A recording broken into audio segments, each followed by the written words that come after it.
विधानसभा आम चुनाव 2023 अब कुछ ही दिनों में है, जिसके चलते लोकवाणी टीवी न्यूज़ की टीम पहुंची भिलवाड़ा की लॉ कॉलेज में, जहां उन्होंने लॉ के छात्राओं से बात करी कि किस तरह के कानून बनने चाहिए, अभी तक की सरकार कितने कानून को मानती है और कैसे मानती है, नए एक्शन क्या होने चाहिए और क्या क्या है भिलवाड़ा की नई पीढ़ी की समस्याएं।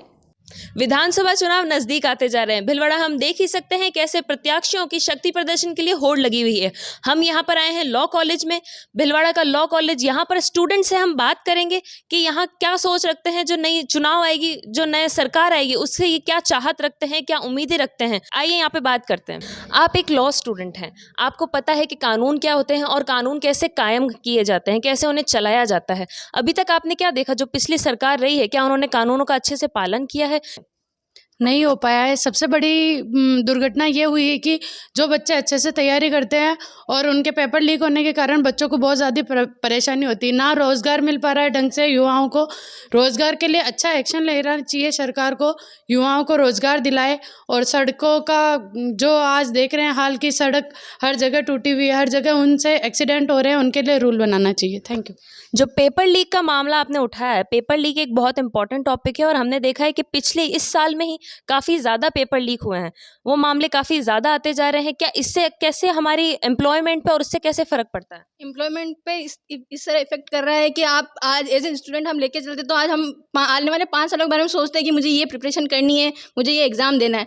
तो अब मैं उसकी प्रिपरेशन आज मैं कर रही हूँ, लेकिन आप हर बार को आज मैंने उसको एग्ज़ाम को दिया नहीं, मैं 5 साल बाद उस एग्ज़ाम को फाइट करूँगी। पर मैं आज से ये देख रही हूँ कि आप एग्ज़ाम पे ही ऐसे कर रहे हो, जैसे कि कुछ भी कर रहे हो, मनमानी कर रहे हो, पेपर लीक कर रहे हो। तो आज का स्टूडेंट ये देख रहा है कि आने वाले टाइम में भी यही चीज़ अगर कंट्रोल नहीं करोगे तो रुकेगी नहीं, वो बढ़ती जाएगी, बढ़ती जाएगी, बढ़ती जाएगी। तो उसे आज रोकोगे तभी तो आज मैं ये सोचूंगी यार मैं दूंगी तो मेरे माइंड में वही आ जाएगा, मैं दूँ क्यों, जब होना एंड में यही रिजल्ट निकलना है, उसका रिजल्ट कुछ नहीं निकलना है, तो फिर मैं उस चीज़ को दूँगी क्यों? तो मैं अपनी होप वहीं ड्रॉप कर दूंगी। तो मेरे को ऐसा हो जाएगा मेरे को गवर्नमेंट फील्ड में जाना ही नहीं है। जब प्राइवेट सेक्टर में एग्जाम मेरे को कंपटीशन नहीं देना है, प्राइवेट फील्ड में जाऊंगी तो मेरे को इंटरव्यू देना है, तो मेरा वही रहेगा, हाँ मेरे को प्राइवेट फील्ड में जाना है। मैं क्यों इतनी मेहनत करूँ, 5 साल अपना इन्वेस्ट करूंगी और एंड में मुझे ये पता चलेगा कि जिस दिन पेपर उस दिन लीक हो गया।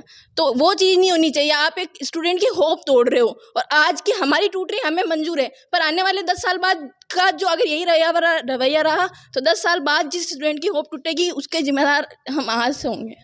आपने कहा कि आप 5 साल एक एग्ज़ाम की प्रिपरेशन करते हैं, उसके बाद में आप उससे फाइट करते हैं। तो आज ये मौका है, अभी ये जो मौका आ रहा है, चुनाव आ रहे हैं, इसमें आप डिसाइड करो कि नेक्स्ट सरकार किसकी बनेगी। तो आपको क्या चाहिए, सरकार से क्या एक्सपेक्टेशन क्या है अपने फील्ड के लिए, अपने इस कानून के लिए? सरकार से एक्सपेक्टेशन कुछ ऐसा कोई मेजर नहीं है ना। हम ये नहीं कह रहे कि कांग्रेस खराब है, बीजेपी खराब है, कोई अदर पार्टी खराब है। एज ए मैं जिस तरह से देखती हूँ, मुझे एज ए पर्सन इफेक्टिव लगता है कि ये एज ए पर्सन इंडिविजुअल भी अगर खड़ा होगा तो मुझे अगर उससे देना होगा, मुझे जिताना होगा, मुझे उसमें वो पोटेंशियल दिख रही है तो मैं उसे दूंगी। मेरा ये नहीं है कि अशोक गहलोत खराब है या बीजेपी का कोई कैंडिडेट खड़ा हो रहा है तो वो खराब है, ऐसा कोई नहीं होता। आप जो कैंडिडेट खड़ा हो रहा है वो इतना लॉयल होना चाहिए, उसमें इतनी ईमानदारी होनी चाहिए कि वो अपने लिए हुए डिसीजन पे खड़ा रहे। ऐसा नहीं होना चाहिए कि आज मैं अगर मैं कोई मंत्री बनती हूँ, मुझे उस चीज़ की फील्ड की नॉलेज नहीं, केवल मुझे आपने बना दिया, मुझे नाम चाहिए, पोजीशन चाहिए, उस लिए ही बना दिया। तो आप ऐसे लोगों को अपनी आप बना रहे हो, कमेटी बना रहे हो, तो आप ऐसे लोगों को इंक्लूड मत करो कि जिसको नॉलेज ही नहीं है उस चीज़ की। उससे इफेक्ट पड़ रहा है, उससे हर चीज़ से इफेक्ट पड़ेगा, उससे एजुकेशन पे इफेक्ट पड़ेगा, एम्प्लॉयमेंट पे इफेक्ट पड़ेगा। अदर जो आप सोसाइटी में चीज़ें देख रहे हो, छोटी छोटी चीज़ें कि लोग बिहेव किस तरह से कर रहे हैं, आप जितनी पॉलिटिक्स हमारी ख़राब होगी उतना ही लोगों का बिहेवियर ख़राब होता जाएगा। जैसे अभी हम देखते हैं कि अभी से 5-6 साल पहले पॉलिटिक्स की हालत इतनी ख़राब थी कि हमें पता ही नहीं था पीएम कौन बना हुआ है, कौन सा सीएम बना हुआ है, कौन क्या बना हुआ है। हमें नाम भी याद नहीं होते थे कि हमारा देश का पीएम कौन है, हमें नाम ही नहीं पता होता। पर आज ऐसी कंडीशन आई है कि हमें पता, एटलीस्ट हम उसके अंदर फील्ड में तो है, हमें पता है कि ये चीज़ें हो रही। तो उसके लिए क्या चाहिए, इंसान में उतनी कैपेबिलिटी होनी चाहिए कि वो उसको देख के हम बोल दें हाँ यार ये बंदा सही है, कुछ भी करे, चाहे वो गलत भी कर रहा हो। हर इंसान परफेक्ट नहीं होता, वो गलत भी कर रहा है पर हम उसको एक्सेप्ट कर रहे हैं कि इसने गलत किया पर सही किया। आपने कहा कि जो हमारे मंत्री होते हैं उनको नॉलेज होना चाहिए, नॉलेज के लिए एजुकेशन भी मस्ट है। तो हमारे जो फील्ड अभी जो हमारे मंत्री का गण है, अभी का नहीं कहूँगी, मतलब जिस सरकार का नाम नहीं लूँगी, पर हम देख सकते हैं जितने भी आप सरकारों की बात कर लो, जितने भी पार्टीज़ की बात कर लो, एजुकेशन लेवल थोड़ा सा कम है। तो आपके हिसाब से क्या ज़रूरी, एजुकेशन मस्ट होनी चाहिए या फिर एक्सपीरियंस मस्ट होना चाहिए? एजुकेशन मस्ट होनी चाहिए। तो जो मंत्री हैं जिनको इतने सालों का एक्सपीरियंस है, जो मेहनत करके यहाँ पर आए हैं, उस पोजीशन पे आए हैं, एक्सपीरियंस और एजुकेशन दोनों पैरेलल चलते हैं। आज मैं हूँ तो मैंने एजुकेशन ले ली, एक्सपीरियंस मैं लूँगी, आज से 10 साल में काम करूँगी तब तो मेरे पास दोनों चीज़ों का बेनिफिट होगा। मानना कि पिछले टाइम में जब आपके पास एजुकेशन नहीं थी तब भी बहुत सारी चीज़ें ऐसी हुई। हम ऐसा नहीं कह सकते कि एजुकेशन ही बिल्कुल एजुकेशन पे आप हर चीज़ को डाल दो और आप कुछ देखो ही नहीं। आज से पहले के टाइम में इतने आविष्कार हुए हैं, इतनी सारी चीज़ें हुई, तो हमने क्या एजुकेशन नहीं थी ना तब, पर क्या किया कि उनका माइंड थॉट, उनका प्रोसेस, उनका सोचने का तरीका, हर चीज़ करने का तरीका अलग था, उनका एक्सपीरियंस होल्डर था। आज अगर आप ऐसा नेता ढूंढ के लो जो जिसकी आज 80 साल एज होगी तो वो आज की कंडीशन को देख के बोल सकता है ये चीज़, अगर ये ईमानदार होगा, पहली कंडीशन तो ये है कि वो लॉयल होना चाहिए। अगर वो लॉयल होगा तो ये बोल देगा कि इस समय ये रूल लाने की ज़रूरत है, इस समय ये चीज़ करनी चाहिए। तो उसके पास क्या है, एजुकेशन उसने भले 5th तक की हो, 5वीं तक वो पढ़ा हो, पर उसके पास एक्सपीरियंस है, तो दोनों चीज़ें साथ चलती। आज एक्सपीरियंस के साथ आप मतलब एक एजुकेशन को लो, वो आपका बेनिफिट है कि आपके पास एक्सपीरियंस है पर एजुकेशन भी है, वो चीज़ होनी चाहिए। आप लॉ स्कूल में हैं, आप कौन से ईयर में हैं? सेकंड ईयर में हम सेकंड ईयर में आपको लॉ का काफ़ी अच्छा नॉलेज हो गया होगा मेरे हिसाब से, नॉलेज रखते हैं हम। है ना? तो आपने जो लॉ पढ़ा है उसके हिसाब से गर्ल सेफ्टी की अगर अपन बात करें तो इस पहली सरकार जो थी उसने कितना गर्ल सेफ्टी के लिए नए कानून बनाए, या उसके बारे में कुछ बताइए, या फिर नए क्या कानून बनने चाहिए गर्ल्स के लिए, गर्ल सेफ्टी के लिए, गर्ल एजुकेशन के लिए, गर्ल एम्प्लॉयमेंट के लिए? देखिए, गर्ल्स की बात करें तो रूल रेगुलेशंस बहुत अच्छे हैं अपने गर्ल्स को लेकर, या फिर जो मतलब महिला संरक्षण की बात आती है वहाँ पे एक अच्छा लेवल है अपने इंडिया का जहाँ देखा जाए। लेकिन कुछ तक हद तक अगर ज़मीर बेच के अगर कोई इंसान उसके अगेंस्ट कुछ काम कर रहा है तो फिर अगर रूल है लेकिन वो इम्प्लीमेंट नहीं हो रहे तो उसका फिर ज़मीर बेच के काम करने का क्या मतलब अगर कुछ हो रहा है, मतलब किसी लेडीज़ के साथ गलत हुआ है और गवर्नमेंट उस चीज़ को नेगलेक्ट कर रही है कि भाई नहीं, हम इस रूल को, मतलब कोई एमएलए का बेटा है और एक मिडिल क्लास फैमिली से कोई ऑफेंस कर रहा है और एक एमएलए का बेटा ऑफेंस कर रहा है, तो फिर वो ऑफेंस उसके लिए मतलब बिल्कुल है ही नहीं कि भाई वो पैसे दे के छूट जाएगा, और वो मतलब एक गरीब फैमिली से आ रहा तो उसके ऊपर आप कहना चाह रहे हैं कि जो पावरफुल फैमिलीज होती है वो मिडिल क्लास फैमिली को दबा देती है? हमारी गवर्नमेंट में ऐसा हो रहा है? हाँ, होता है ये जनरल, अगर ग्राउंड लेवल पे देखा जाए तो ये चीज़ें है। अगर बड़े ऊपर जो बैठे हैं उन लोगों को ये चीज़ नहीं दिख रही है तो इसका मतलब उनका एक्सपीरियंस, उनका एजुकेशन, उनका ज़मीर, अंदर का जो उनका ज़मीर है वो आज गवाही नहीं दे रहा है, अगर उनको ये चीज़ नहीं दिख रही है तो, क्योंकि हो रहा है ये गलत ग्राउंड लेवल पे है पर रूल का इम्प्लीमेंट नहीं हो रहा। रूल बना देना हर कुछ नहीं होता है। आज मैंने बना दिया है कि कुछ भी रूल बना दिया पर उसको आप इम्प्लीमेंट ही नहीं कर पा रहे हो। आप 4 लोगों को तो पता है कि ये रूल है, वो कर रहा है, और आगे 10 लोगों को पता ही नहीं क्या है, तो उस चीज़ का इम्प्लीमेंट करने के लिए क्या करें आप बता दो? इम्प्लीमेंट करने के लिए ये करें कि आप अवेयरनेस लाओ। आज मैं हूँ तो आज मैं इस कॉलेज में, मुझे इतनी सारी चीज़ें नई पता चला कि हाँ ये चीज़ होती है, ये ऐसे होता है। तो वो कैसे पता चला कि जब मैंने उस चीज़ को पढ़ा, उस चीज़ को समझा। तो आप एजुकेशन में ही हर चीज़ को खराब, मेन बेसिक अगर आप एजुकेशन की नींव को खराब करते जाओगे तो वो हर चीज़ खराब करेगी। आप किसी भी चीज़ को लेके देख लो, आज आप अच्छा खा रहे हो, अच्छा पहन रहे हो, वो सब कुछ नहीं होता है। एक नॉर्मल इंसान है, वो अगर अच्छे ढंग से लाइफ जी पा रहा है, खुल के अपनी बात बोल पा रहा है, उसको हर रूल, हर रेगुलेशन पता है कि मेरे साथ गलत हुआ है, मुझे ये चीज़ करनी है, तो वो चीज़ अच्छी है। बाकी उस रूल का कोई सेंस नहीं बनता कि हमने बना दिया है। इस सिस्टम को, इस चेन को खराब कर रखा है करप्शन ने। अगर ऊपर वाला सिस्टम अगर नीचे से पैसे नहीं लेगा तो वो चेन अपने आप ही क्लियर हो जाएगी। और अगर ऊपर हम एज अ यूथ हम क्या कर सकते हैं इसको चेंज करने? अवेयरनेस कि हमें अपने अधिकारों का होना चाहिए कि हाँ मेरे अधिकार है, मेरे राइट्स है, ये मुझे ये न्याय चाहिए, इस बेस पे मैं ये पिटीशन फाइल कर रहा हूँ तो मुझे इसका जो आउटपुट है वो मिलना चाहिए मेरे नागरिक के तौर पर, या फिर मेरे साथ कुछ गलत हुआ है तो मेरी सुनवाई तो होनी चाहिए। इनफैक्ट अगर तो लोगों में दम रखने का कॉन्फिडेंस ही नहीं है, आप ये कह रहे हैं? हाँ, आज कॉन्फिडेंस लो हो गया, और लो होने का कारण है सिस्टम। अगर सिस्टम में पावरफुल पर्सन अगर पावरफुल है तो नीचे वाला वैसे ही दबेगा, उसकी सोच दबेगी, कोई सारांश नहीं निकलेगा। अगर ऊपर वाला सिस्टम अगर अवेयर हो जाए कि हमें करप्शन लेना ही नहीं है, मेरे लिए वो भी बराबर है जो ग्राउंड लेवल पे खड़ा है और वो जो टॉप फ्लोर पर खड़ा है, तो वो अपना आप ही वो पूरा चेन है ना, वो सिस्टम एकदम सर्कुलर के हिसाब से चलने लग जाएगा। आपकी बात को समराइज करें तो आपको एक ऐसा लीडर चाहिए जो बिल्कुल करप्शन में बिलीव नहीं करे और ट्रांसपेरेंसी में बिलीव करे, लॉयल हो, जो लॉयल हो। मतलब उसके लिए मतलब एक एमएलए, एमपी, जो भी बड़ी पोस्ट का एक अगर क्रिमिनल है वो भी क्रिमिनल हो, और एक जो नॉर्मल फैमिली से, एक मतलब एक फार्मर फैमिली से आता हो वो भी एक मतलब एक क्रिमिनल हो। दोनों में क्रिमिनल, उसके मतलब उसके ऑफेंस को लेकर कोई भी डिफेंस नहीं रखा जाए उनके बीच में, उनके साथ सही अधिकारों का, उनके अधिकारों की रक्षा की जाए, उन्हें न्याय दिलाया मेरा जाए। सवाल आपसे ये था कि जो अपन गर्ल्स की बात करें, अपन टॉपिक अपना ये था, मैंने सवाल आपसे ये पूछा था कि girl child education, girl safety और गर्ल एम्प्लॉयमेंट की बात अपन कर रहे थे, उस पे क्या है आपके? गर्ल्स रेप को लेके रूल बनना चाहिए। आज अपन हर जगह देख रेप को लेके तो काफ़ी रूल्स हैं, तो इम्प्लीमेंट नहीं हो रहे हैं। क्यों नहीं हो रहे हैं? क्योंकि हर जगह करप्टेड एरिया है, करप्शन ले लेते हैं, और जो ये अतिक्रम करता है, गर्ल्स का रेप करता है, उनको छोड़ देते हैं। तो उनके लिए कड़े से कड़े रूल बनने चाहिए, जिससे क्या चेंजेस चाहिए आपको कानून में? जैसे जिसने रेप किया है उसके लिए ऐसा एक्शन होना चाहिए कि सामने वाला देख के अपने आप रुक जाए कि यार ये एक्शन हमारे साथ होगा तो क्या होगा। अभी क्या है और क्या चेंज चाहिए वो डिटेल में बताइए। अभी डिटेल में ये कि जैसे रेप हुआ है उसका थोड़ा टाइम सजा देंगे और उसको छोड़ देंगे। कल के दिन अगर दूसरा कोई ऐसा सोचता है कि मैं ये करूं, तो उसको ऐसा डर बन जाना चाहिए कि यह सजा मिलेगी, फांसी की सजा मिलेगी या कारावास मिलेगा, तो उम्र कैद मिलेगी, तो मैं क्या करूंगा। तो वो हमेशा होना ही नहीं चाहिए। सबसे बड़ी बात है कि जब अपन ऐसा रूल बनाएंगे, ऐसे इम्प्लीमेंटेशन करेंगे कि नहीं मुझे ये नहीं ये ही करना है, तो अपने आप ये चीज़ हट जाएगी।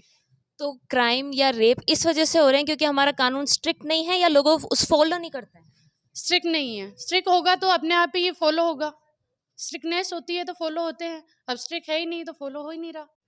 अभी हमने देखा है 33% का सेंटर ने एक रिजर्वेशन निकाला है सिर्फ फीमेल्स के लिए, और पॉलिटिक्स में देखते हैं इन पे लॉ स्टूडेंट्स क्या बोलेंगे। आपको लगता है जो फीमेल्स हैं वो 33% तक पहुंच पाएगी?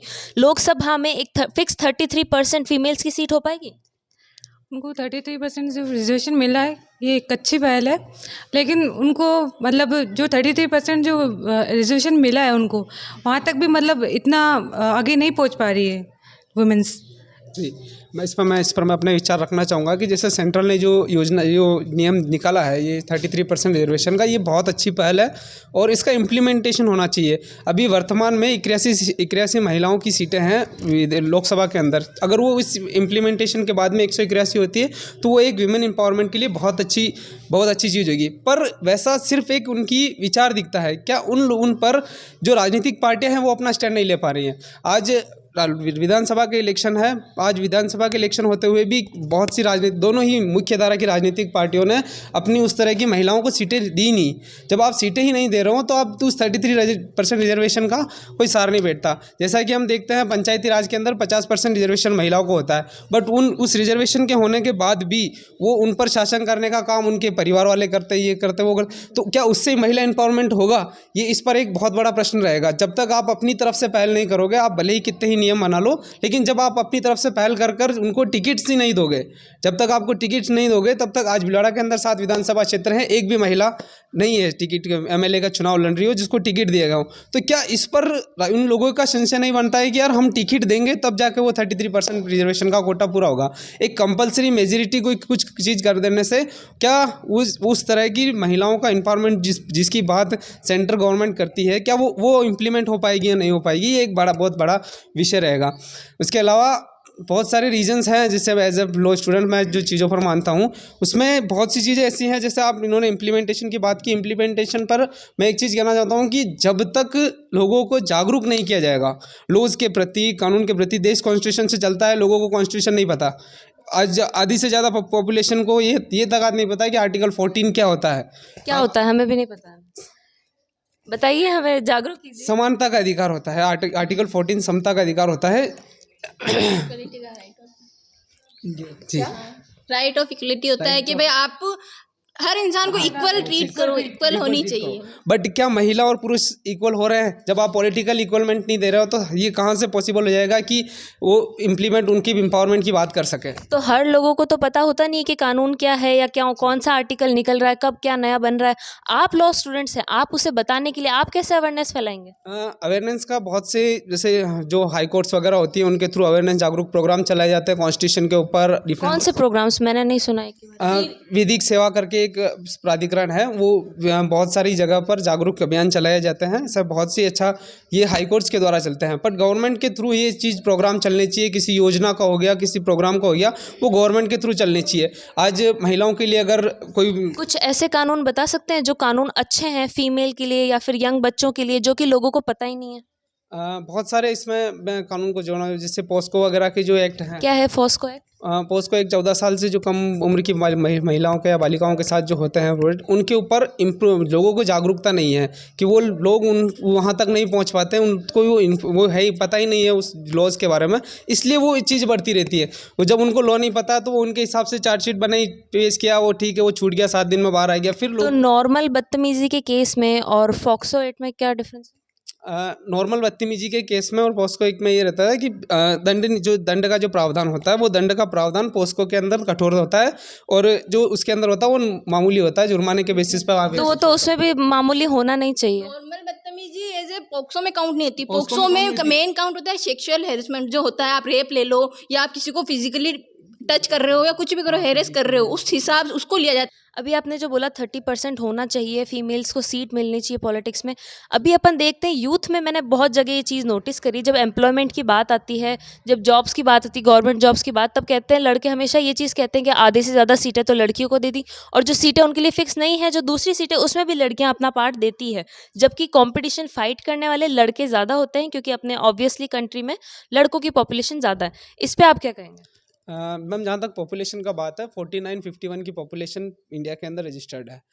तो मेरा ये थॉट है, जितनी पॉपुलेशन, जैसे हमारा जो स्टार्टिंग से जो रिजर्वेशन का जो प्रोसीजर रहा है, वो जितनी पॉपुलेशन उतना रिजर्वेशन। अगर आज 51% बॉयज़ अगर हैं तो उनको 51% ही सीटें वो कैपेबल करते हैं। अगर महिलाएं 49% है तो उनको 49% रिजर्वेशन। आप कहना चाहते हैं 100 सीटों में से 49 फिक्स सीटें लड़कियों की, और 49 से ज़्यादा सीटों पे 51 वाला जो पार्ट है उसमें लड़कियां नहीं जानी चाहिए? जी, नहीं जानी चाहिए। क्यों? अगर लड़का कोई डफर है, उसकी कंपैरिजन में लड़की इंटेलिजेंट है, मान लो कि लड़कियों का 10 का ग्रुप है, उसमें से 9 इंटेलिजेंट है, लड़कों का 10 का ग्रुप है, उसमें से 8 डफर है, तब मैम मेरा जो कहना है वो ये कहना है कि अगर जैसे मेरा हम 5 स्टूडेंट्स का ग्रुप है, 5 में से अगर 3 और 2 का रिजर्वेशन रखा जाता है, तो अगर उसमें से अगर एक कोई अयोग्य है, अगर एक उस तरह का कोई है बॉयज़ अगर अयोग्य है, तो मे भी उसकी जगह उसको सीट मिलनी चाहिए, वो योग्यता के बेसिस पर है। मगर योग्यता के बेसिस पे तो रिजर्वेशन चला ही जाना चाहिए। 49% जो रिजर्वेशन जिसकी मैं बात कर रहा हूँ, उस रिजर्वेशन में मैम ऐसा है कि उन 49% रिजर्वेशन का भी एक वो पैरेलल वो होना चाहिए कि योग्यता के हिसाब से वो 49 होनी चाहिए। ठीक है, मैं ऐसा नहीं कहता कि वो 100% 49 के ऊपर अगर वो कोई योग्य नहीं है तो उसको भी मिले। वो 49 का एक क्राइटेरिया होना चाहिए कि उस पर भी योग्य मिलना चाहिए।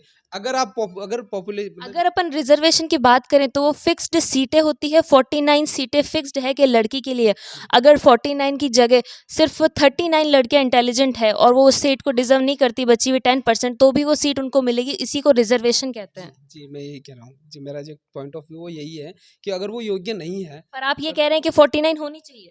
जी, होनी तो चाहिए, 49 होनी चाहिए। 49 पर मैं अपना स्टैंड लेके बता रहा हूँ आपको कि 49 इसलिए होनी चाहिए कि जो रिजर्वेशन का जो क्राइटेरिया आपने बना रखा है पहले से, जो रिजर्वेशन 70 सालों से जो चला आ रहा है, उस क्राइटेरिया पर मैं बात कर रहा हूँ आपको। जैसे उस क्राइटेरिया के अंदर अगर कोई जनरल कैटेगरी की कोई महिला है, ठीक है, अगर वो जनरल कैटेगरी की महिलाओं के जैसे जो रिजर्वेशन, महिला रिजर्वेशन की जो मैं बात कर रहा हूँ, वो रिजर्वेशन जैसे जो कास्ट रिजर्वेशन जो चला आ रहा है उसी बेसिस पे होगा। आप ये नहीं, अब मैं आपको ये नहीं कह रहा है कि वो 33% में से जनरल अलग है, ओबीसी अलग है, एमबीसी अलग है। वो क्राइटेरिया वही है। जैसे अगर एससी के लिए 17% सीटों का, अगर 17 सीटें अगर रिजर्व है, तो वो 17 सीटों पर केवल 17 महिलाओं की, 17 अगर महिलाओं के लिए रिजर्व है तो वो 17 उस कैटेगरी की महिलाओं के लिए रिजर्व हो। मेरा ये पॉइंट ऑफ व्यू है। आप जैसे कास्ट जो आपने जो रिजर्वेशन का जो क्राइटेरिया बना रखा है, उस क्राइटेरिया के अंदर मैं ये बात कर रहा हूँ। अगर आपके जहाँ योग्य नहीं है, वहाँ आप जागरूकता लाओ उस चीज़ के लिए कि यार आप योग्य बनो। आज लिटरली एक चीज़ है, हमारे कॉलेज में एसटी की बहुत कम सीट है, ठीक है, एसटी की सीटें वो योग्य नहीं है इसलिए नहीं आ पा रहा है। बट जैसे जो हमारे जो कॉलेज में न्यूनतम एडमिशन है 42% के अंदर कोई गर्ल्स आई हुई है, बॉयज़ आया हुआ एसटी कैटेगरी का, और 42 और 71 के अंदर 79% के अंदर जनरल कैटेगरी का। तो अगर आप योग्यता की बात करोगे तो क्या वो कैटेगरी तो आप कह रहे हो कास्ट रिजर्वेशन हटा देना चाहिए, जेंडर रिजर्वेशन की मैं बात करता हूँ कि जहाँ अगर कास्ट रिजर्वेशन अगर आपको उसी प्रारूप में रखना है तो फिर आप ये 49-51 का फॉर्मूला नहीं अपना सकते। अगर आपको वुमेन एम्पावरमेंट, अगर महिलाओं की हक की बात करनी है, एक्चुअल में अगर पावर देना है, तो आपको जेंडर रिजर्वेशन की बात मैं मेरी व्यक्तिगत विचार में रखता हूँ। जो विचार मेरे थे इस पर मेरा यही। मैं आपको एक चीज़ ये भी बताना चाहूँगा कि सरकार से मेरी ये उम्मीद थी, हमारा ये कॉलेज है, ये विधि महाविद्यालय है पूरा, इसकी चारों तरफ बाउंड्री नहीं है।